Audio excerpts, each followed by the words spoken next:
अस्सलाम वालेकुम। आज के इस लेक्चर के अंदर हम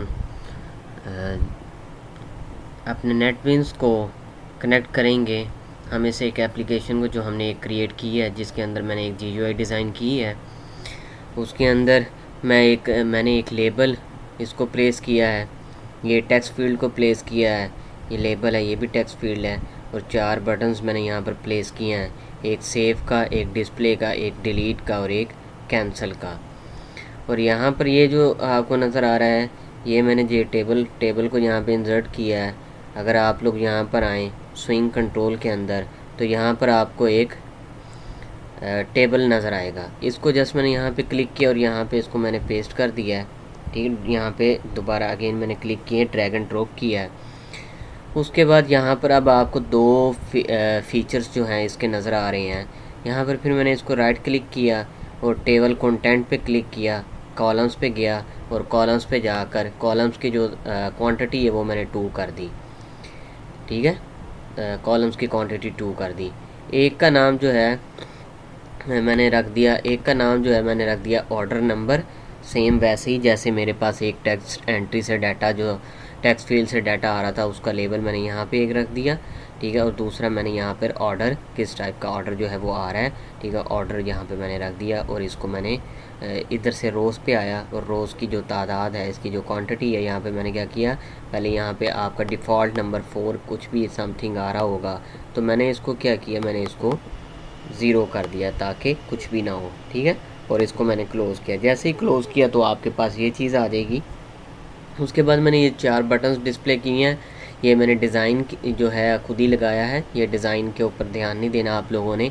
आपने जैसे ये 4 बटन्स जो हैं प्लेस करने हैं। ये बटन कहाँ से आएंगे आपके पास स्विंग कंट्रोल के अंदर यहाँ पर ये बटन है पड़े, आपने ये 4 बटन प्लेस किए।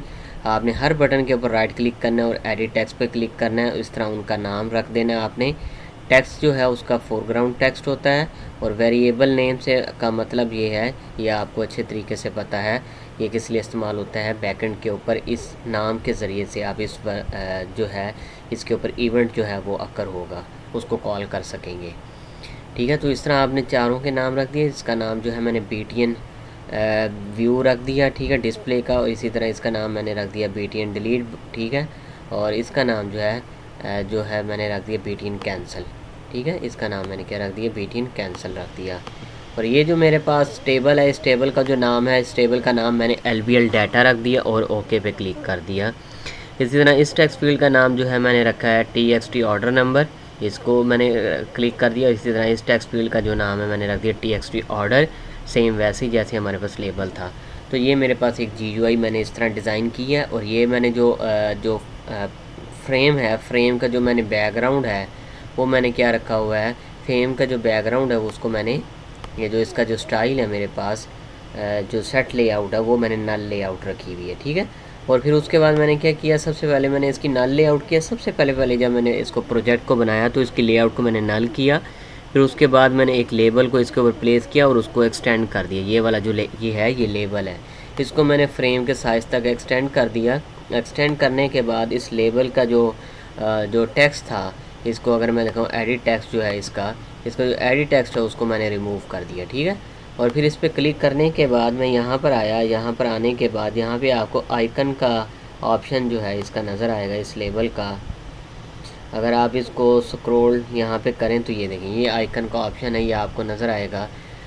तो मेरे पास, अगर आपने अपने प्रोजेक्ट में इस इमेज को रखा हुआ है तो वेल एंड गुड, आप जस्ट यहाँ पे जाएंगे और यहाँ से जाके उस फोल्डर जहाँ पे आपके पैकेज के अंदर वो है, और यहाँ से इमेज को सिलेक्ट कर लेंगे। अगर नहीं है तो आप एक्सटर्नल सोर्स से आप इंपोर्ट करवा लें प्रोजेक्ट में, और उसकी डायरेक्टरी यहाँ से सिलेक्ट कर लें जहाँ पे वो आपका इमेज पड़ा हुआ है। ठीक है, मेरा डेस्कटॉप पे था तो वो प्रोजेक्ट में इंपोर्ट हो जाएगा। जैसे जिस तरह ही आप इंपोर्ट करेंगे तो आप देख सकते हैं। मैं पहले इसको कैंसिल कर लेता हूँ।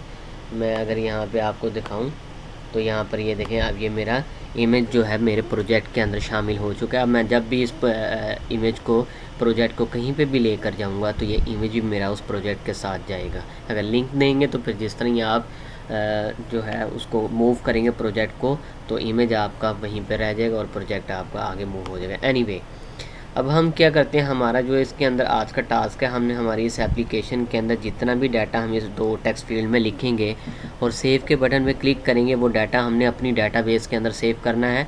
और डिस्प्ले के बटन पे जैसे ही क्लिक करेंगे, डाटाबेस में जितना डाटा पड़ा हुआ है वो इसके अंदर शो हो जाना चाहिए, हमारा ये जो टेबल है। और फिर उसके बाद डिलीट के बटन पे जिस तरह ही क्लिक करेंगे हम, वो ऑर्डर हमारा डिलीट हो जाना चाहिए। ऑर्डर एडिट नहीं हो सकता, एक बार प्लेस हो गया ठीक है। ऑर्डर जो है दोबारा से करना पड़ेगा आपको, तो आप उसको डिलीट करके उसको दोबारा से आप कर सकते हैं, एडिट नहीं कर सकते। और इससे कैंसिल के बटन से एप्लीकेशन आपकी कैंसिल होगी, यानी कि क्लोज़ होगी। सबसे पहले जो काम करना है, आपने नेटबीन्स आपने जो है इसको XAMPP को आपने इंस्टॉल कर लेना है वेबसाइट से। इसका लिंक जो है डिस्क्रिप्शन के अंदर दे दिया है मैंने। तो यहाँ से आके आपने MySQL डेटाबेस इसको चलाना है और अपाची का वेब सर्वर चलाना है। इसकी GUI डिफरेंट है क्योंकि मैं लिनक्स का फ्लेवर उबंटू यूज़ कर रहा हूँ। इन दोनों को आपने स्टार्ट कर लेना है। इनको जिस तरह स्टार्ट करेंगे आपने यहाँ पर लिखना है, जो आपने अपना वेब ब्राउज़र ओपन करना है और वहाँ पे लिखना है लोकल होस्ट और local host /PHP my admin। आपने ये लिखना है। जैसे ही आप यहाँ पर ये लिखेंगे, आपके पास इस तरह का जो है PHP my admin का पैनल जो है ओपन हो जाएगा। और ये तभी ओपन होगा जब आपके पास आपने MySQL डेटाबेस इसको चलाया होगा और अपाची वेब सर्वर, इन दोनों को जो है आपने रनिंग आपकी कंडीशन के अंदर होंगे। तो अब यहाँ पर हम एक अपनी न्यू डेटाबेस को बनाएंगे। आपने न्यू के ऊपर क्लिक कर देना। न्यू पे जैसे क्लिक करेंगे, आपसे ये डेटाबेस का नाम पूछेगा। मैं यहाँ पे डेटाबेस का जो नाम है वो मैं पिज़्ज़ा रख देता हूँ, क्योंकि हम पिज़्ज़ा से कुछ डील कर रहे हैं। अब इसके अंदर हमने टेबल्स की जो क्वांटिटी है वो यहाँ पे टेबल पूछ रहा है, आपने कौन सा टेबल यहाँ पे क्रिएट करना है। तो मैं यहाँ पे टेबल जो है ऑर्डर्स नाम का टेबल जो है उसको क्रिएट कर लेते हैं, क्योंकि ऑर्डर्स को कंटेन किया हुआ है। अब हमारे टेबल में कितने कॉलम्स होंगे? 2 कॉलम्स होंगे, एक ऑर्डर नंबर और दूसरा ऑर्डर। तो इसलिए मैंने कॉलम्स की जो क्वांटिटी है वो 2 कर दी है और गो के ऊपर क्लिक किया। अब यहाँ पे वो मुझसे पूछ रहा है पहले कॉलम का नाम। पहले कॉलम का नाम मैं कह देता हूँ ऑर्डर नंबर है, और इसकी टाइप को मैं इंट ही रखता हूँ क्योंकि न्यूमेरिक फॉर्म में होता है। और यहाँ पर इधर आके आपने इसकी जो टाइप है नल इंडेक्स जो आपने यहाँ पे है, आपने इसको प्राइमरी की चूज़ कर लेना है। और इसका जो साइज़ आप कह दें जी, इसका साइज़ आप कह लें 11 वो, ठीक है। तो ये आपकी अब प्राइमरी की। अब प्राइमरी की क्या है? प्राइमरी की एक ऐसी की होती है जिसके ज़रिए से आप सारा डाटा फैच कर सकते हैं। आपके टेबल में एक ऐसा कॉलम जिसके ज़रिए से आप सारा डाटा जो है उसको फैच कर सकते हैं। और प्राइमरी की के एक ऐसा कॉलम जिसको जब आप प्राइमरी की बना देते हैं, उसकी खासियत ये होती है कि उसमें आप डुप्लीकेटेड डाटा नहीं पुट कर सकते। अगर फॉर एग्ज़ाम्पल एक ऑर्डर नंबर प्लेस हो गया है एक टाइप का, तो उसी टाइप का दूसरा ऑर्डर आप उसके अंदर नहीं प्लेस कर सकते। ये इसकी खासियत है प्राइमरी की। एनीवे अभी फ़िल वक्त आपका इतना ही कंसर्न है। यहाँ पे हमने एक दूसरा सेकंड कॉलम को यहाँ पे लिखा और इसकी जो मैं टाइप है वो उसको टेक्स्ट कर देता हूँ and I will save. Okay, incorrect prefix use keyword isn't string, use the length is no longer than the keyword।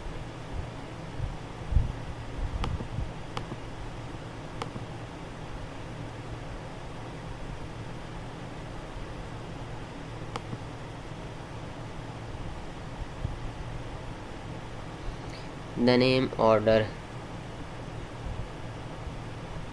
अच्छा, यहाँ से आप इसको ऑर्डर कर लें।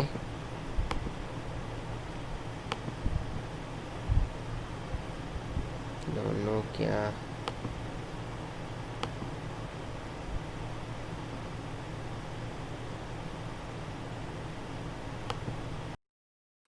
सॉरी, मैंने इसको दोबारा से रीस्टार्ट किया, कोई इशू नहीं था। जस्ट मैंने उसको रीस्टार्ट किया तो जिस तरह मैंने गो पे अब क्लिक किया तो मेरा ये टेबल क्रिएट हो चुका है।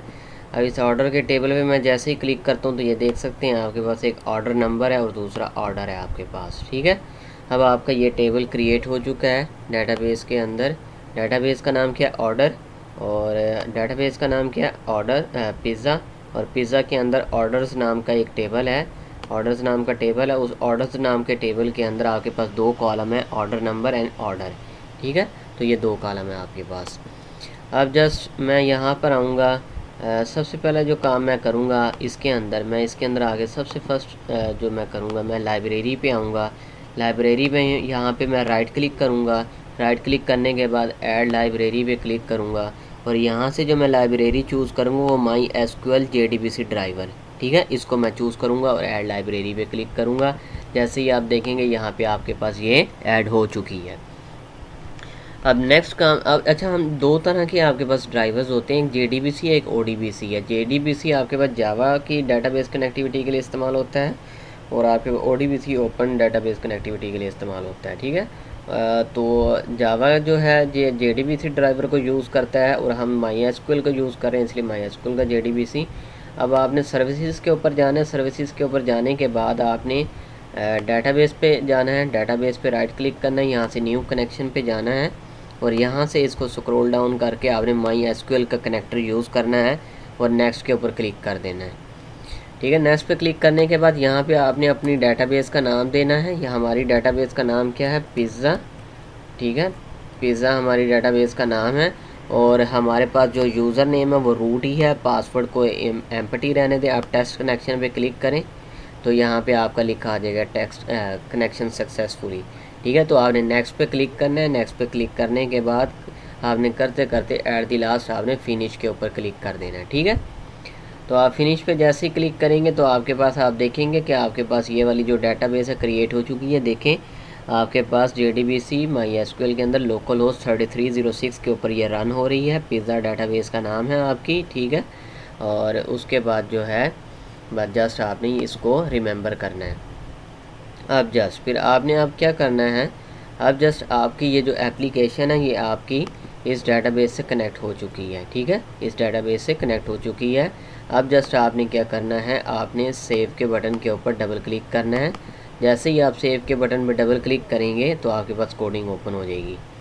अब कुछ बेसिक लाइब्रेरीज़ जो है मैं आपको बता रहा हूँ। मैं आपको सबसे पहले आपने जो चीज़ इंपोर्ट करवानी है पैकेज के अंदर आपने करवाना है इंपोर्ट java.sql.static, तमाम उसके अंदर से हर चीज़ को इंपोर्ट करवाना है, स्टैटिक मीन ऑल। उसके बाद जे ऑप्शन पे ना आपके पास मैसेज डायलॉग को डिस्प्ले करवाने के लिए इस्तेमाल होता है। जे ऑप्शन पेन आप इसको यूज़ करने, वार्निंग मैसेज हो गया, जिस तरह आपके पास अलर्ट हो गया, डिलीट मैसेज की वार्निंग होगी, इस तरह ये तमाम मैसेज। और ये जो डिफ़ॉल्ट टेबल मॉडल है ये आपके पास इसके अंदर इस ये जो आपने टेबल जो आपने यूज़ किया है, ठीक है, जे टेबल जो आपने यूज़ किया है इसके अंदर डाटा को डील करने के लिए इस्तेमाल होगा, ठीक है, डिफ़ॉल्ट टेबल मॉडल।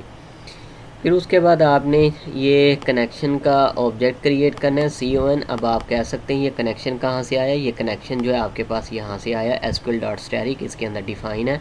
तो इसी तरह स्टेटमेंट का stmt, इस तरह रिज़ल्ट सेट आपके रिज़ल्ट को मेंटेन करने के लिए इस्तेमाल होगा। stmt स्टेटमेंट आपकी क्यूरी को कंटेन करेगा और ये जो कनेक्शन है ये आपकी कनेक्शन स्ट्रिंग को कंटेन करेगा। उसके बाद हमने दो वेरिएबल्स बनाए, पब्लिक, उनका स्कोप रखा, एक्सेस स्पेसिफायर पब्लिक रखा, पब्लिक इंट ऑर्डर नंबर, हमारे ऑर्डर को जो कि नंबर को मैनेज कर रहा होगा, कंटेन कर रहा होगा, और इसी तरह पब्लिक स्ट्रिंग ऑर्डर जिसके अंदर हमारे पास ऑर्डर होगा, ठीक है। क्योंकि यहाँ पर हमने देखा था कि हम ऑर्डर नंबर की जो टाइप है हमारे पास इंट है, हमने यहाँ पे जो ऑर्डर नंबर रखा था इंट रखा था और ऑर्डर की टाइप स्ट्रिंग रखी थी, इस टेक्स्ट रखा था यानी कि स्ट्रिंग रखी थी। तो इस वजह से हमने यहाँ पर इसकी टाइप जो है वो स्ट्रिंग रखती। अब उसके बाद जस्ट हमने इंसर्ट बटन पे जैसे ही क्लिक किया, ट्राई कैच ब्लॉक में ये आपको मैंने पढ़ाया था लास्ट टाइम। तो ट्राई कैच एक्सेप्शन हैंडलिंग के अंदर हम करेंगे। तो एक्सेप्शन हैंडलिंग मैंने यहाँ पे की है ट्राई के अंदर, ट्राई कैच के अंदर मैंने सारा कोड लिखा है। ट्राई के अंदर तमाम जो ऑपरेशन मैं परफॉर्म कर रहा हूँ वो ट्राई में लिखा है मैंने, और कैच में मैंने एक्सेप्शन जो है उसको कैच किया है। फिल वर्क जो है आप इसके ऊपर अगर आएँ तो यहाँ पर सबसे पहले मैंने क्या किया है, txt order number dot text gate text. अब ये जो मेरी फील्ड है इस टेक्स्ट फील्ड, इसका नाम मैंने आपको शुरू में बताया था, इसका नाम क्या है, इधर देखें txt ऑर्डर नंबर, यहाँ पर ये रहा, ठीक है। इसी तरह इस टेक्स्ट फील्ड का नाम क्या है मेरे पास, txt ऑर्डर। तो यहाँ पर मैंने क्या किया, txt order number dot gate text. जैसे ही मैंने टेक्स्ट को गेट किया तो ये मुझे स्ट्रिंग के अंदर आंसर देगा। तो मुझे स्ट्रिंग में नहीं चाहिए क्योंकि ऑर्डर नंबर तो इंटीजर में है, तो इसलिए मैंने उसको एक्सप्लिसिटली क्या किया, यहाँ पर कन्वर्ट कर लिया इंटीजर डॉट पार्सिंट, और उसके अंदर उसको पास किया, ये इसको इंटीजर में कन्वर्ट कर देगा। इस तरह txt डॉट गेट टेक्स्ट, ये क्योंकि मुझे स्ट्रिंग में ही चाहिए था इसलिए यहाँ पे स्ट्रिंग के अंदर आ गया।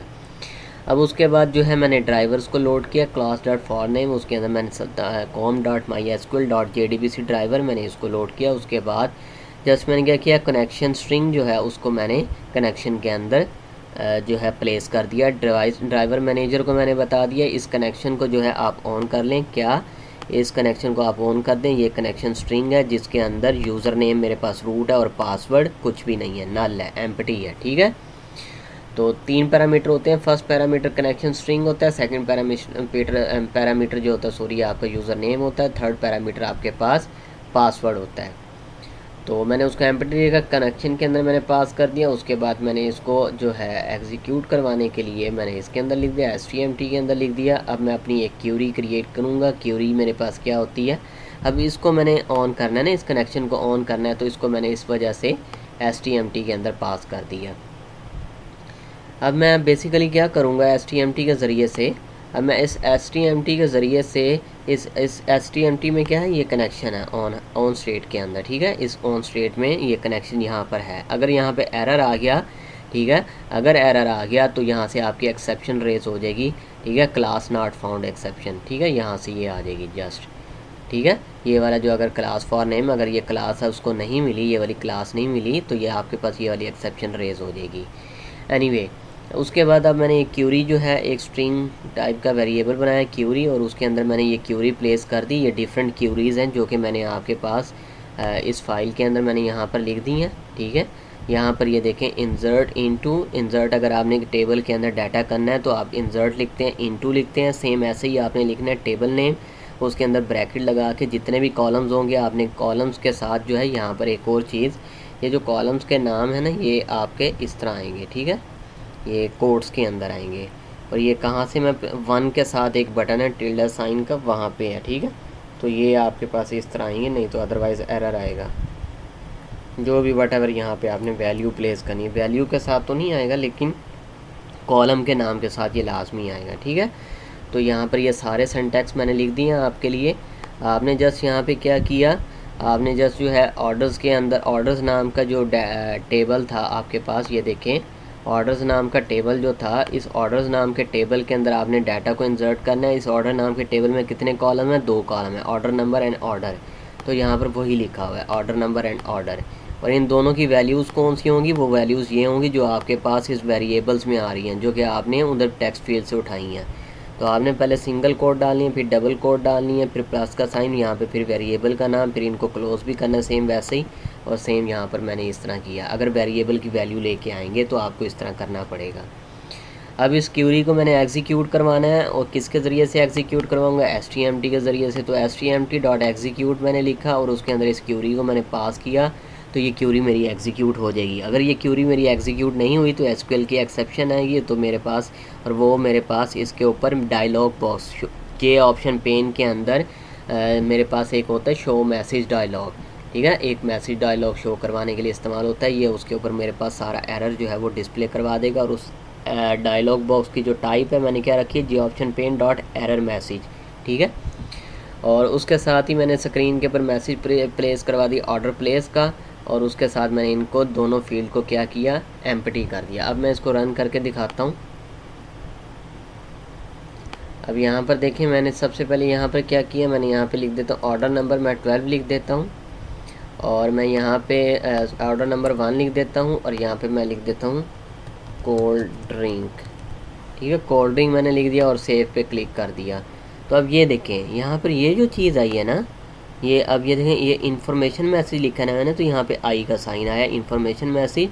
और सक्सेस का ऑर्डर प्लेस का जो था यहाँ पे था, अगर मैं इसको करूँ ऑर्डर प्लेस, ये देखें। ठीक है, ऑर्डर प्लेस यहाँ पे ये मैसेज था, ये ऑर्डर प्लेस का मैसेज यहाँ पर आ गया। सक्सेस विंडो का टाइटल था, तो ये विंडो का टाइटल है। तो ये ओके पे मैंने क्लिक किया, तो ये ऑर्डर मेरा प्लेस हो चुका है। ठीक है, ऑर्डर मेरा प्लेस हो चुका है। और उसके साथ ही जिस तरह मैंने ओके पे क्लिक किया, आपने देखा कि वो सारे के सारे जो भी टेक्स्ट फील्ड थी वो आपकी क्या हो गई थी, वो ज़ीरो हो गई थी, एम्प्टी हो गई थी, null. Set text TXT order dot set text. Set text का मेथड किस लिए इस्तेमाल होता है, आपकी टेक्स्ट फील्ड के जो है डाटा जो है उसको सेट करने के लिए, फोरग्राउंड पे जो भी आपके पास होगा टेक्स्ट होगा उसको सेट करता है। मैंने उसको एम्प्टी कर दिया। अदरवाइज़ कैच के अंदर मैंने 2 एक्सेप्शन लिखी, यहाँ पे मैंने और का साइन डाला है। आप मल्टीपल कैच क्लासेस भी यूज़ कर सकते हैं, जिस तरह मैंने आपको चैप्टर के अंदर भी पढ़ाया था एक्सेप्शन हैंडलिंग के चैप्टर नंबर 10 के अंदर मल्टीपल कैच क्लासेस भी आप कर सकते हैं। अगर नहीं करना तो आप इस तरह भी कर सकते हैं, एक कैच के अंदर भी आप और लगा के वहाँ पे दोनों के ऑब्जेक्ट क्रिएट करके और उसको आप डिस्प्ले करवा सकते हैं। ठीक हो गया, तो ये आप काम इस तरह कर सकते हैं। अगर मैं आपको डिस्प्ले करवाऊँ तो ये देखिएगा इसका जो मैसेज है वो किस तरह आएगा। फॉर एग्जांपल मैं ऑर्डर नंबर नहीं देता, मैं यहाँ पे जस्ट इसको इसी तरह पास कर देता हूँ। मैं कहता हूँ इसका नाम मैं रख देता हूँ ऑरेंज, ठीक है, ऑरेंज इसने ऑर्डर किया है। तो ये देखिए आपके पास सारा जो है एरर जो है स्क्रीन के ऊपर आ गया। क्यों?